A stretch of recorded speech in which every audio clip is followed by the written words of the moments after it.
이 시간 함께 나누실 하나님의 말씀 빌레몬서 1장 8절에서 14절까지 말씀입니다.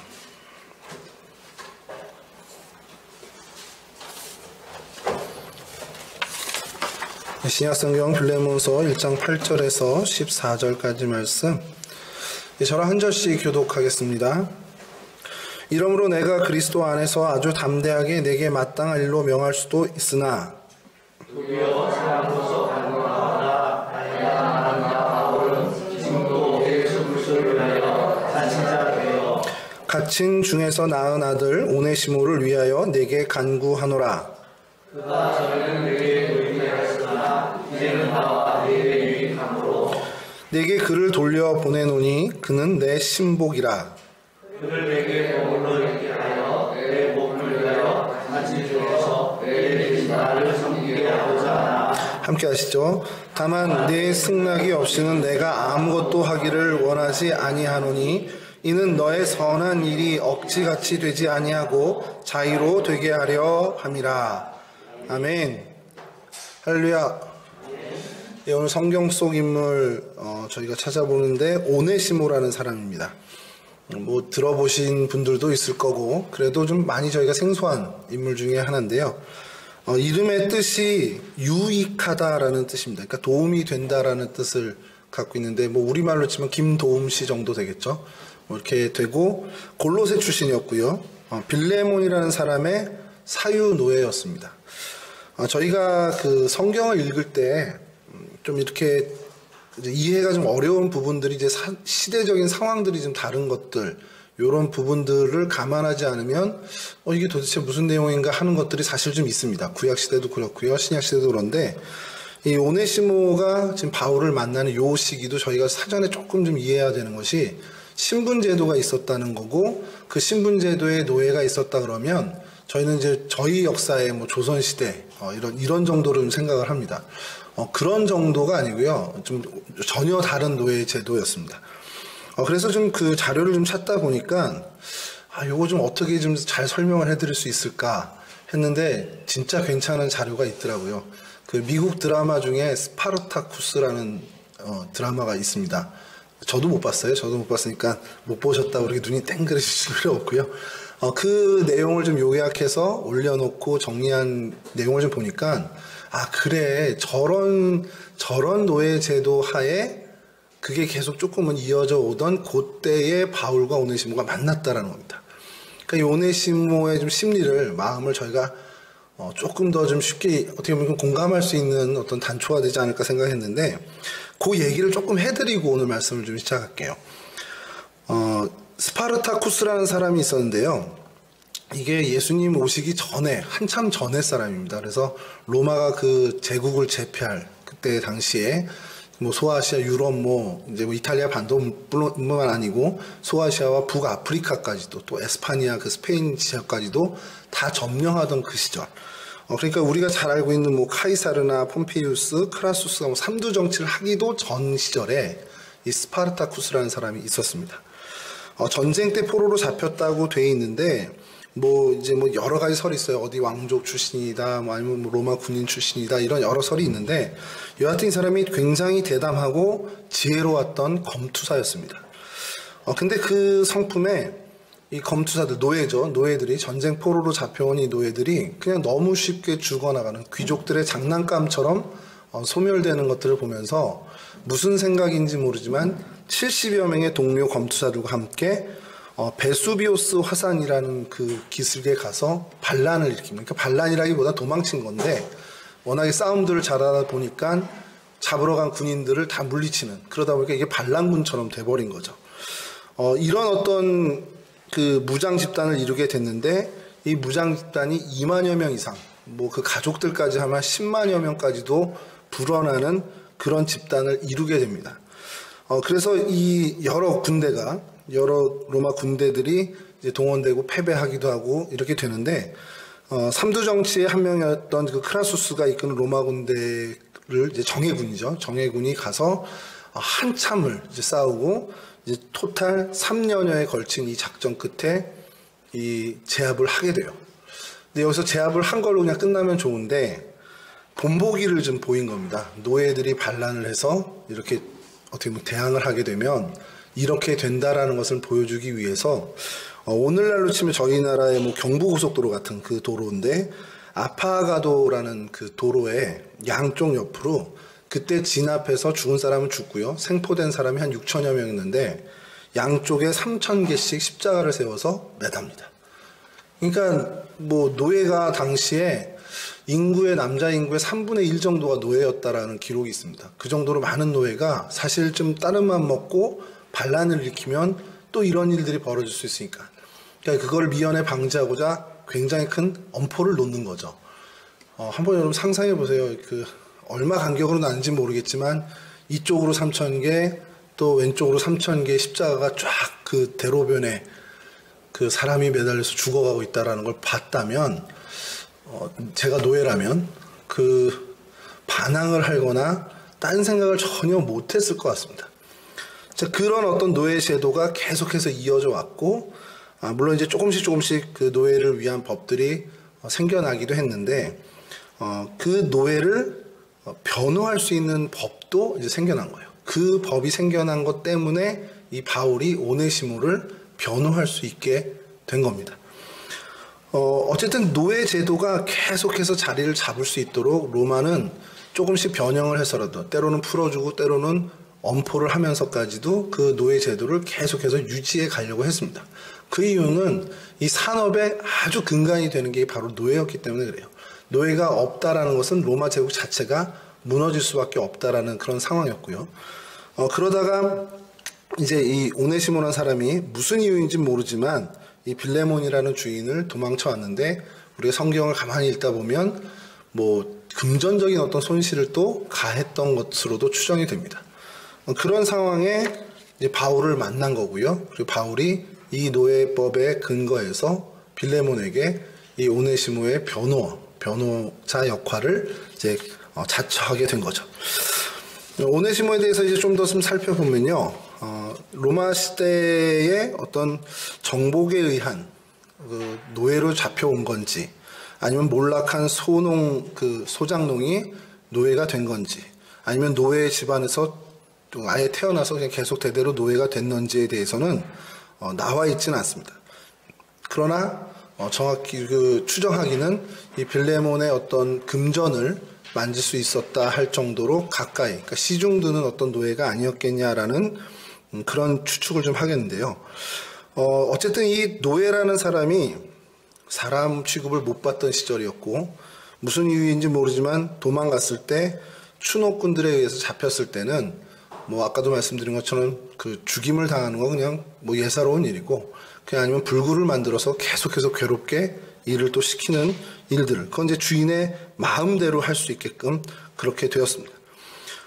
비참한 노예의 삶을 사는 사람들도 있었지만 그렇지 않은 노예들도 더러더러 있었다라고 하고요. 또 해방을 시켜주는 부분에 제도적인 것들이 있어서 주인의 마음으로 넌 이제부터 자유인이야 했을 때 그가 자유를 누리는 그런 제도도 있었다고 합니다. 그러니까 주인한테 잘 보이면 주인의 어떤 신뢰를 얻고 긍휼을 입으면 자유인이 될 수 있다라는 희망도 주고 도망가다 붙잡히면 처참한 꼴을 당한다라는 어떻게 보면 당근과 채찍을 다 이제 가미해서 그 제도를 계속해서 유지해 갔다라는 거죠. 이런 상황 속에서 오네시모가 그 첫 등장을 도망친 노예로 성경에서 이제 나오는데 성경학자들이 오네시모가 아마 빌레몬 집에서 가사일을 도왔을 거고 그리고 어떤 그 돈 금전적인 일까지도 관여할 수 있었던 위치로 봤을 때 그는 그러니까 좀 지혜롭고 혹은 좀 학식이 어느 정도 있는 그런 노예였을 거라는 것이죠. 근데 그 노예가 무언가가 불만이 생겼는지 모르지만 도망치게 됐고 아니면 뭐 사고를 쳤는지 모르지만 도망치게 됐고 이제 도망 노비가 되었는데 붙들리게 되면 이제 극형에 처해질 수밖에 없는 걸 본인이 너무 잘 알고 있었습니다. 그때 당시에 극형이 뭐가 있었냐면요. 뭐 죽이는 것뿐만 아니라 사지를 절단하는 형이 있었고요.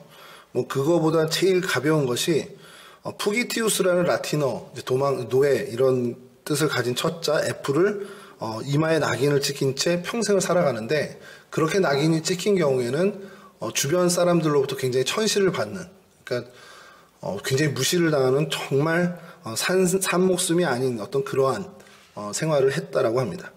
오네시모가 이 상황을 너무 잘 알고 있었고요. 이제 그게 자신의 문제가 되어버렸고 이 문제는 스스로 해결할 수 있는 문제가 전혀 안 됐다라는 거죠. 그러니까 그가 가졌을 두려움과 불안은 우리가 상상하는 것 이상으로 정말 어렵고 힘든, 그러니까 언제 또 나를 잡으러 누가 들이닥칠지 모르는 불안감 속에서 매일매일을 조심스럽게 살았던 정말 비참한 그런 인생이었다라는 겁니다. 이런 오네시모, 이 도망노비였던 오네시모를 좀 생각하면서 왜 이 빌레몬서가 성경에 들어왔고 또 이 오네시모라는 사람을 등장시켰을까라는 고민을 좀 해봤어요. 그래서 제가 쓸데없는 상상을 좀 많이 하잖아요. 그래서 빌레몬서를 읽으면서 성경에 이게 없어도 큰 문제 되지 않을까라는 생각을 좀 해봤어요. 성경 전체 흐름에 예수께서 우리 십자가에 돌아가시고 우리를 위해서 구원해 주시고 굳이 이 빌레몬서에 있는 오네시모를 변호하면서 빌레몬에게 내가 책임지겠다 바울이 이렇게 얘기하는 것들이 물론 있으면 풍성하지만 없어도 큰 문제가 되지 않을까라는 생각을 좀 해보면서 좀 살펴보게 됐는데, 오네시모를 보면서 우리가 뭘 좀 생각해야 될까라는 것을 고민하다 보니까 오네시모만 비참한 인생인가? 라는 생각이 드는 겁니다. 여러분과 제 인생, 여러분은 좀 둘째치고 제 인생을 좀 돌아봤어요. 제 인생이 비참하냐 아니냐 이런 거를 놨을 때 하나를 빼고 생각해 봤습니다. 그게 바로 예수 그리스도예요. 예수 그리스도를 빼고 제 인생을 한번 돌아보니까 내 인생에서 예수 그리스도를 빼면 어떨까? 예수 그리스도를 애초에 알지 못했다. 그리고 그렇게 살았다면 나는 어땠을까? 이런 생각을 좀 해봤습니다. 더 말씀드리면 뭐 하겠습니까? 진짜 아주 비참한 인생이 됐을 거예요. 요즘 언론에 보도되고 있는 굉장히 파렴치한 사람들이 있습니다. 어린아이를 학대해서 죽게 하는 경우도 있고요. 사람들을 온갖 방법을 이용해서 자신의 배를 불리는 사기 행각들도 있고, 정말 온갖 부정과 비리를 저지르는 사람들도 뉴스의 지면을 장식하고 있습니다. 남은 전혀 생각하지 않고 자기 멋대로 정말 휘젓고 다니는 그런 사람들. 제게 예수 그리스도를 빼나면, 제 인생에서 예수 그리스도를 뺀다면 저도 그들과 별반 차이 없는 인생을 살지 않았겠냐라는 거예요. 물론 이제 범법은 저지르지 않을 수도 있겠죠. 돌아가면서 이렇게 편법과 요령으로 이렇게 살아갈 수 있겠지만 근본적인 실체가 그들과 전혀 다르지 않은 존재로 살아갔을 거라는 겁니다. 사회적으로 윤리적으로 비판받는 이런 사람들과 예수 그리스도를 뺀 저와 여러분들이 본질적으로 정말 차이가 있냐라는 거죠. 그 생각을 좀 하면서 설교 때 이런 말씀 드리면 눈으로 저한테 레이저 쏘시겠다라는 생각이 든 거예요. 그래? 그러고 보자. 이렇게 하면서 저를 보실 것 같은데, 근데 냉정하게 한번 생각해 보시죠. 예수 그리스도를 뺀 우리의 인생이 본질적으로 우리가 비난하는 그 사람들과 다르냐는 거예요.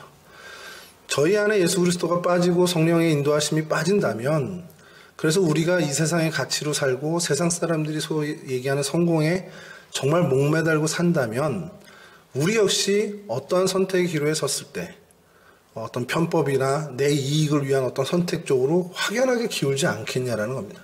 그러니까 우리의 본질은 원죄가 있고 그 원죄의 습성이 자리 잡은 사람들이고, 그러다 보니까 복음과 예수 그리스도가 빠진다면 결국 우리는 본질적으로 그들과 전혀 다르지 않다라는 겁니다. 오네시모의 그 비참한 인생, 그 상황을 보면서 우리도 마찬가지 아니냐라는 거예요. 우리도 그렇게 비참한 인생일 수밖에 없었다는 것이죠. 그런데 감사한 것은 오네시모가 이 바울을 만나서 그가 변화되는 것처럼 우리도 바울의 복음, 그러니까 어떻게 보면 바울이 만난 복음, 우리도 그 예수 그리스도를 만나서 바울이 변화된 것처럼, 오네시모가 변화된 것처럼 우리도 변화될 수 있다라는 겁니다. 이 오네시모에게 놀라운 변화가 일어났는데 이제 도망노비가 돼서 로마 제국을 배회했겠죠. 그러다가 로마로 들어오게 됐을 겁니다. 로마에 들어왔는데 이런저런 그 저작거리에서 소문을 들었겠죠. 동쪽에 있는 팔레스틴 지역의 예루살렘이라는 동네에서 호송되어 온 사람이 하나 있는데, 그 사람이 전하는 이야기가 얼마나 강력한지 사람들이 다 변화되고 정말 희망을 갖게 되더라라는 것을 들었습니다. 그리고 변화되는 사람들이 있고 그들의 변화된 사람들의 얘기를 들었겠죠. 당시 바울이 로마에 호송되어 왔지만요, 당시 바울은 옥에 갇힌 상태는 아니었습니다.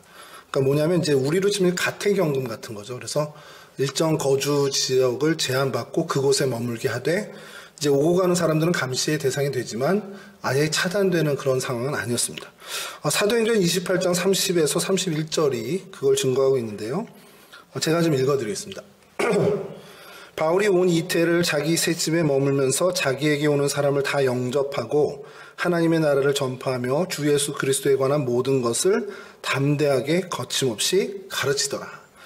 예, 자기 집에 머물면서, 그러니까 셋집에 머물면서, 그러니까 그 거주 제한 구역에 머물면서 하나님 나라를 전파하고 주 예수 그리스도에 관한 모든 것을 대담하게, 정말 담대하게 가르치던 그때에 로마로 흘러들어간 오네시모가 이 바울의 소식을 듣고 바울을 만나게 된다는 겁니다.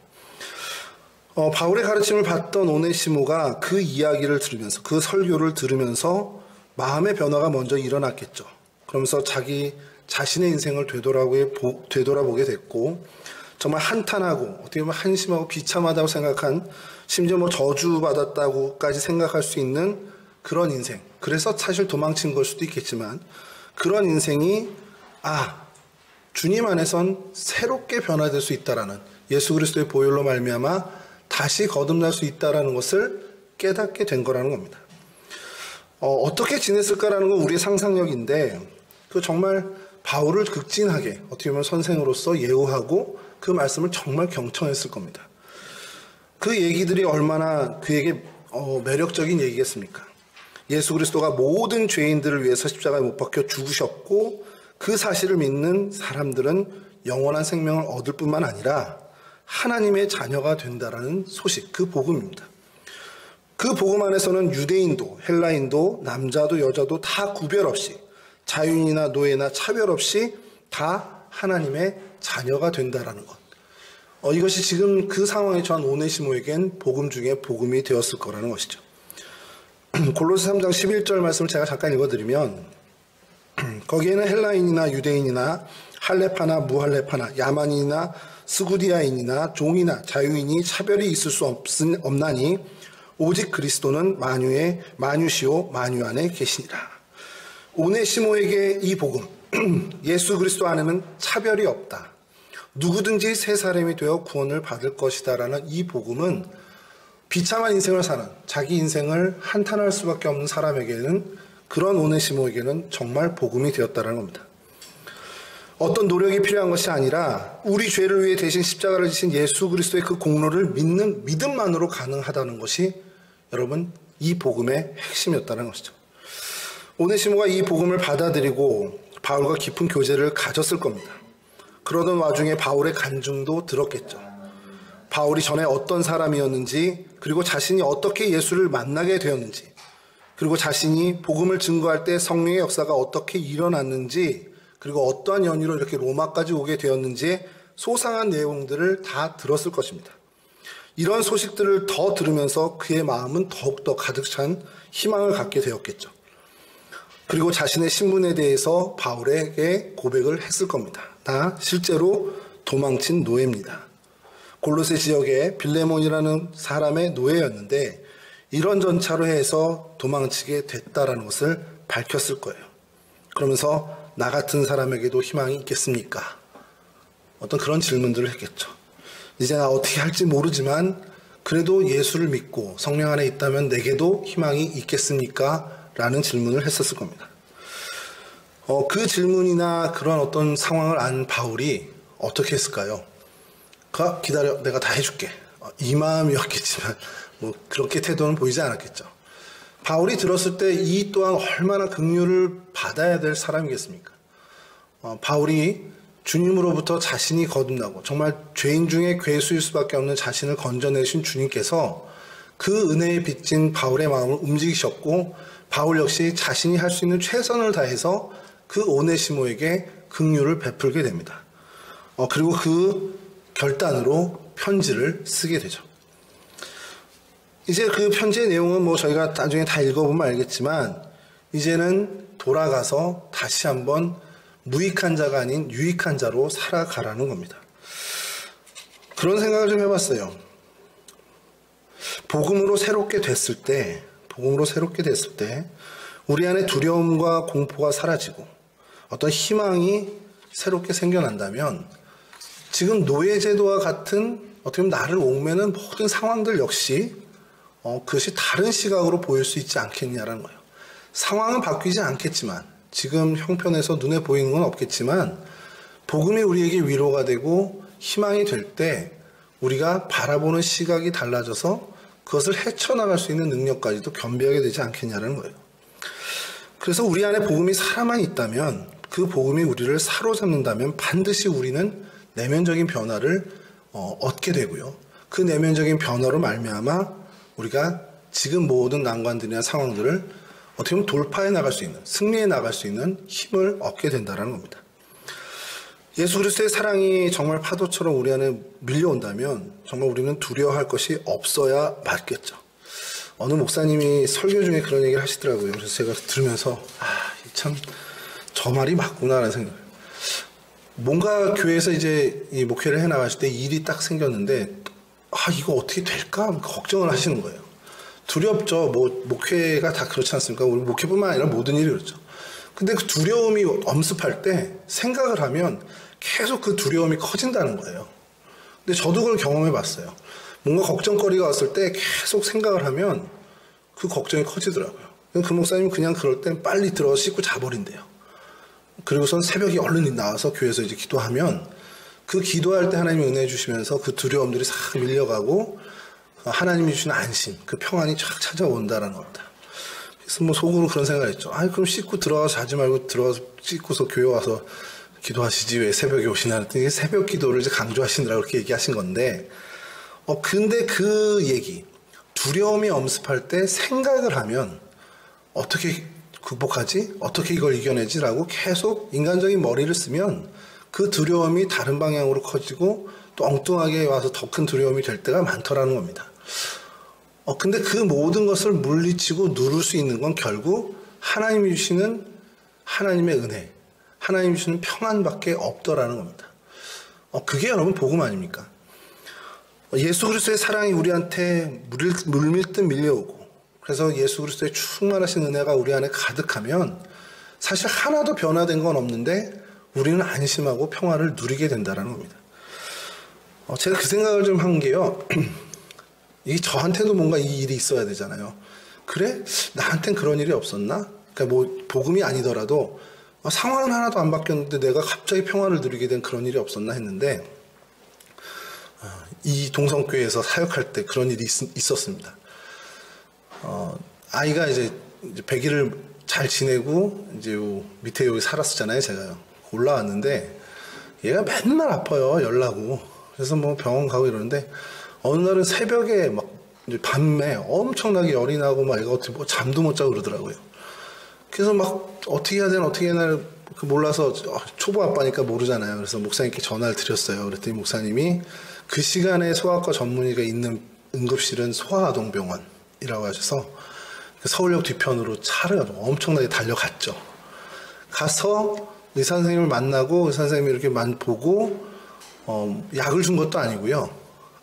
내일 아침에 오셔도 될 것 같다고 하면서 이렇게 해주세요 하면서 그 미적지근한 물로 이렇게 온몸을 이렇게 해주라는 얘기만 들었습니다. 그러면서 이제 차를 타고 오는데 아무것도 해준 게 없어요. 그 얘기밖에 해준 게 없어요. 그냥 집에 가서 큰일 아니니까 집에 가서 그냥 이렇게 열만 식게끔 이렇게 물로 좀 닦아줘라. 그 얘기 한 거고 실제로 하지도 않았어요. 그 자리에선. 근데 병원으로 갈 때 제 마음은 거의 지옥 같았는데 올 때는 너무 평안이 왔습니다. 의사 선생님 한마디 때문에 이 마음이 완전히 바뀐 거거든요.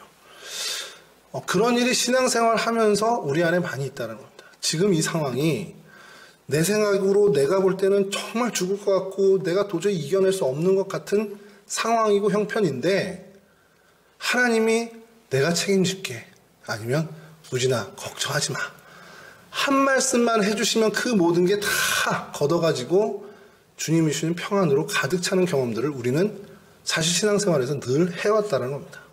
상황이 바뀌었냐? 그런 게 아니에요.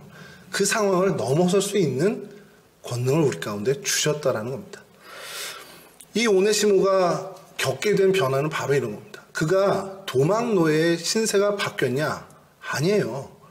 바울을 만나서 복음을 듣고 그 복음으로 은혜를 받은 것 외에는 그의 현재적인 어떤 상황은 하나도 바뀐 게 없습니다. 그러나 그는 평화를 누리고 담대함을 갖게 되고, 그래서 그 편지를 들고 빌레몬에게 갈 수 있는 용감한 용기를 얻는 사람이 되었다라는 겁니다. 우리 안에 복음이 살아 역사에서 우리의 모든 상처가 나음을 입고 또 나음을 입어가고, 어떻게 보면 회복이 되어가고 있어야 한다는 것이죠. 내 현실을 뛰어넘어서 완전히 다른 시선을 갖게 돼야 한다는 겁니다. 그게 복음이 우리 안에, 성령이 우리 안에 역사하실 때의 증거가 된다는 것이죠. 다른 사람들은 우리 상황이나 형편을 보면서 혀끝을 찰 수도 있어요. 아유, 안 됐네. 안쓰럽게 여길 수도 있습니다.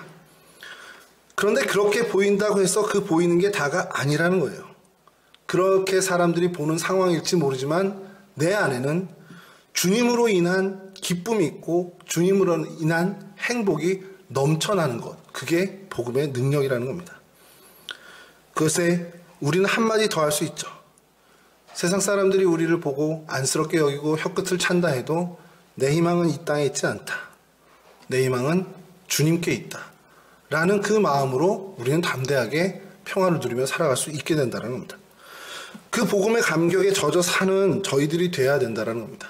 오네시모가 누렸던, 성경에 직접적인 표현은 없지만 그 행과 행 사이에 빌레몬서 전체를 관통하고 있는 이 오네시모가 누렸을 그 담대함과 평화를 우리도 누려보자라는 겁니다. 자, 이렇게 변화의 은혜를 누리는 오네시모입니다만 이전에 그는 무익한 자였다라는 선언을 성경에서도 하고 있죠. 주인의 마음을 아프게 하는 존재였습니다. 도망 노예였죠. 추측컨대 주인의 돈까지도 손실을 입힌, 그래서 달아난 존재입니다. 오네시모가 끼친 영향이 빌레몬 집안에 어땠을까라는 좀 상상을 해봤어요. 다른 노예들에게 분명히 안 좋은 영향이 있었을 겁니다. 야, 오네시모가 이렇게 사고치고 도망쳤어. 이게 선례가 됐고요. 그래서 오네시모가 그 종들을 어떻게 했을지는 잘 모르지만 분위기가 어쨌든 망가진 건 사실이에요. 오네시모가 무엇 때문에 도망쳤는지 우리는 알 수 없지만 아무튼 이 오네시모가 도망친 것으로 인해서 빌레몬은 어떻게 보면 많은 손실을, 금전적인 손실뿐만 아니라 넘어서 전체적인 어떤 노예들의 동료뿐만 아니라 이런 손해를, 어떻게 보면 무익함을 얻게 됐다는 겁니다. 그런 생각도 해봅니다. 오네시모가 괘씸해서 현상금을 걸지 않았을까, 이런 생각도 좀 해봤는데 그렇게 어쨌든 빌레몬에게는 무익한 존재였습니다. 근데 그러던 오네시모가 바울을 만나고 복음에 젖게 되었을 때 유익한 존재로 변화되죠. 그 유익한 존재를 넘어서 정말 소중한 존재가 되어버립니다. 바울은 오네시모를 자신의 신복이라고 소개를 하죠. 신복 수준을 넘어서 내 아들이라는 표현까지도 쓰고 있습니다. 빌레몬서 1장 10절에서 12절인데요. 제가 좀 다시 읽어드리겠습니다. 갇힌 중에서 낳은 아들 오네시모를 위하여 내게 간구하노라. 그가 전에는 내게 무익하였으나 이제는 나와 내게 유익함으로 내게 그를 돌려보내노니 그는 내 신복이라. 이제 바울이 오네시모를 보장하는 사람이 되었습니다. 아까 말씀드린 그 제도에 따라서 그 오네시모 노예의 변호인이 되었죠.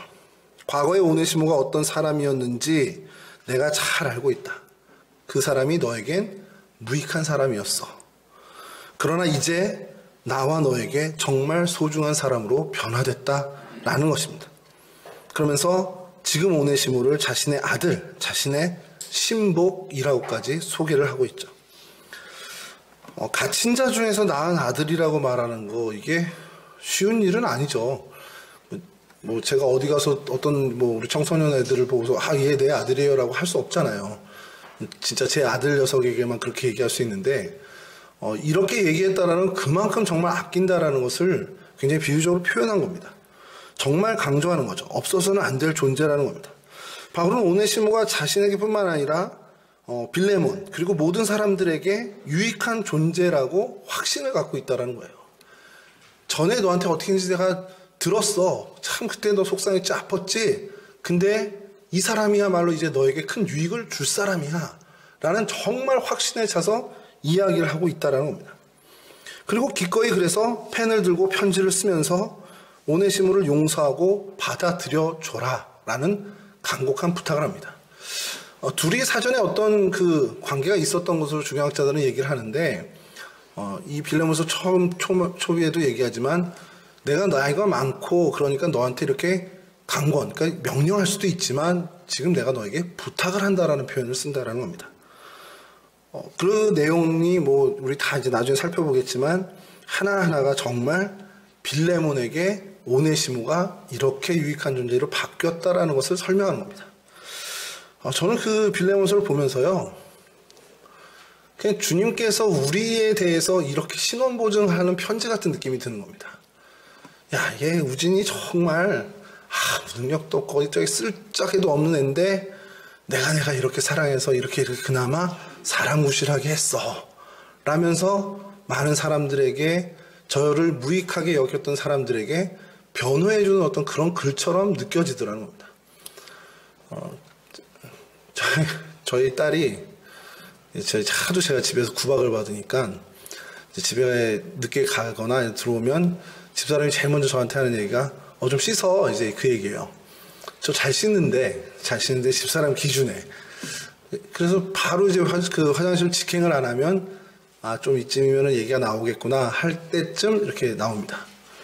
이제 그걸 저희 딸도 계속 따라 하다가 요즘은 제가 좀 불쌍해 보이나 봐요. 요즘 불쌍해 보이는지 얘가 조금씩 변호를 해줘요. 그래서 아빠 뭐 좀 그렇지 않아? 엄마한테 이제 조금씩. 그래도 아빠를 귀엽지 않아? 뭐 이런 거부터 해서 조금씩 변호를 해주는데, 뭐 딸한테 귀엽다는 소리 들으니까 좀 이상하긴 한데, 그런 느낌을 빌레몬서를 보면서 좀 받은 겁니다. 주님이 정말 이대로 가면 죽을 수밖에 없는 처참한 인생인데 이렇게 정말 변화시켜줘서 이렇게 됐어라는 것을 약간 품질 보증서처럼 써주시는 것 같은 느낌이 드는 겁니다. 이 바울이 빌레몬에게 이 오네시모를 그렇게 설명하는 그 마음을 좀 읽게 됐어요. 오네시모가 빌레몬에게 정말 유익한 존재로 변했다. 그 전에 오네시모가 아니다. 변했다. 예수 그리스도의 복음으로 말미암아 얘가 변했어. 이 얘기를 그 하나하나의 표현을 다양하게 써가면서 이야기하고 있다는 겁니다. 그러면서 그것이 하나님의 놀라운 섭리다라는 것을 이야기하는데, 얘가 이렇게 해서 무슨 사고를 치고 무슨 해서 도망을 쳤는데, 그래서 너한테 큰 심각한 손해를 끼쳤는데, 얘가 나를 만나고 예수 그리스도의 복음을 접하고 난 다음에 이렇게 유익한 사람으로 변한 건 하나님의 섭리야 라는 것을 빌레몬서 1장 15절에 이렇게 설명합니다. 아마 그가 잠시 떠나게 된 것은 너로 하여금 그를 영원히 두게 함이리니. 오네시모가 잠시 떠나게 된 것은 오히려 오네시모를 빌레몬의 곁에 영원히 두게 해서 그의 이름처럼 유익한 사람으로 만들려고 하시는 하나님의 섭리다라는 것을 설명하는 겁니다. 그리고 그 오네시모를 이제 대할 때 종처럼 대하기보다는 종 이상 사랑받는 형제로 가까이 두라는 권면을 합니다. 이렇게 오네시모에 대한 어떻게 보면 애절한 그 애정이 담겨있는 편지였죠. 그러면서 드는 생각이, 하나님의 섭리가 이 성경에 있는 말씀이니까 맞는 말씀일 거 아니에요. 저희가 바울이 너무 과했네, 과일이 오버했네 이렇게 생각할 게 아니라, 바울이 그렇게 확신에 차서 그 편지를 쓴 것이 오늘날의 성경이 됐다면 이건 정말 하나님이 하신 일이라는 겁니다. 그럼 여러분, 오늘 우리의 삶은 어떻게 하냐는 거예요. 오늘 우리의 삶은 오네시모 같이 정말 드라마틱한 어떤 건 없을 수 있습니다만, 우리가 지금 이 상황에 처해서, 그래서 이 상황 속에서 주님을 더 부르짖고 찾고 주님을 만나서 주님의 은혜를 입었다면, 훗날 어떠한 유익한 존재로, 오네시모의 이름처럼 훗날 어떠한 유익한 인물로 우리를 하나님이 만드시기 위해서 이 상황을 줬는지 우리는 기대하고 나갈 수 있다는 겁니다. 그냥 오네시모가 도망 노예에서 그냥 비참하게 끝난 게 아니라 복음을 만나고 평안을 누리고 그 안에 변화가 되어서 이제 빌레몬에게 무익한 자가 아닌 유익한 자로 변화되는 것처럼, 우리도 우리의 삶 속에서 정말 비참할 수밖에, 예수 그리스도를 뺐을 땐 비참할 수밖에 없는 저희들인데, 예수 그리스도를 만나고 주님의 백성이 되고 그래서 복음으로 변화된 저희를 주님은 어떻게 변화된 삶을 사용하실지, 그리고 사실 여러분, 이 자리에 앉아 계신 여러분들은 이미 그 쓰임을 받은 분들이라는 겁니다. 근데 그 쓰임이 나는 2년 전에 다 끝났어, 이제는 안 해도 돼가 아니라 매일매일 날마다 여러분들의 만나는 삶의 자리에 유익한 존재로, 정말 이로운 사람으로 살아가는 은혜를 누리고 계시다라는 겁니다. 이 은혜를 놓치지 않을 때요. 그래, 주님이 이와 같은 일은 정말 하나님의 섭리로 이루어진 것이다. 그래, 내 삶에 이러한 일들이 일어나는 건 다 하나님의 뜻이구나.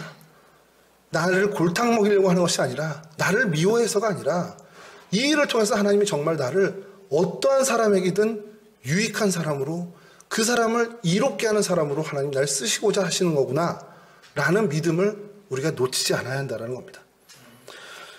우리의 과거도 묻지 않았으면 좋겠습니다. 과거 모르면 다 불편할 수 있잖아요. 아닌가요? 저만 그런가요? 저한텐 과거 묻지 마십시오. 저는 좀 불편한 사람이라. 얼마 전에 제가 석 달 이제 돼가고 있는데, 요 바로 직전에 교회에서 저는 되게 동성교회 오고 싶어가지고, 그건 담임 목사님 더 잘 아시니까, 오고 싶어서 제가 13년 동안 오매불망 이 자리를 노렸는데, 그래서 저는 기도응답이라고 할렐루야고 외치면서 왔거든요. 근데 왔는데 그 교회에서 이상한 소문이 돌았대요. 그래서 무슨 소문이 돌았는데 그랬더니 가우진 목사 쫓겨나서 동성교회 갔대, 이런 얘기를 하시는 거예요. 그래서 쫓겨나도 좋다, 난 여기 왔으면 됐다, 이렇게 생각을 하는데, 어쨌든 과거에 쫓겨났다. 그래서 진짜 여러분들이 알아보러 가셔도 좋은데, 아마 그런 얘기 들으시면 그냥 저를 미워하는 사람이 있었나 보다 생각하시면 될 것 같아요. 쫓겨난 게 아니라 13년 동안 제 기도의 제목이 응답된 자리입니다. 여하튼 그 과거가 우리가 어땠든 그건 아무 상관없습니다. 과거에 제가 어땠어? 제가 옛날에 교회 학교 다닐 때 이랬어. 제가 집사 때 저랬어. 이런 거 아무 상관없다라는 거예요. 오늘부터, 지금 이 순간부터 내가 앞으로 나에게 주어진 시간, 앞으로 나에게 올 시간에 대해서 이 오네시모처럼, 그래, 하나님이 이러한 섭리로서 나는 이해 못하지만 이게 모든 게 다 하나님의 섭리구나 라는 믿음으로 담대하게 다시 빌레몬에게 그 편지를 들고 가지 않습니까? 담대하게 우리에게 맡겨진 그 일의 그 상황 속에서, 그래, 이 일을 통해서 하나님 나를 유익한 사람으로 쓰실 거야. 나를 오네시모로 쓰실 거야. 그 오네시모의 이름 뜻이 유익한이라는 것처럼 나를 오네시모로 사용하실 거야 라는 믿음으로 나아가야 한다는 겁니다. 이거 저 잘 안 하는데요. 오늘만 해볼게요. 옆 사람 바라보시면서, 이거 진짜 저 되게 어색한 거 보이시죠? 인사 나눌 텐데, 집사님, 권사님 이렇게 해서 참 유익한 분이십니다 라고 인사 좀 하시죠. 여러분 참 유익한 분이십니다.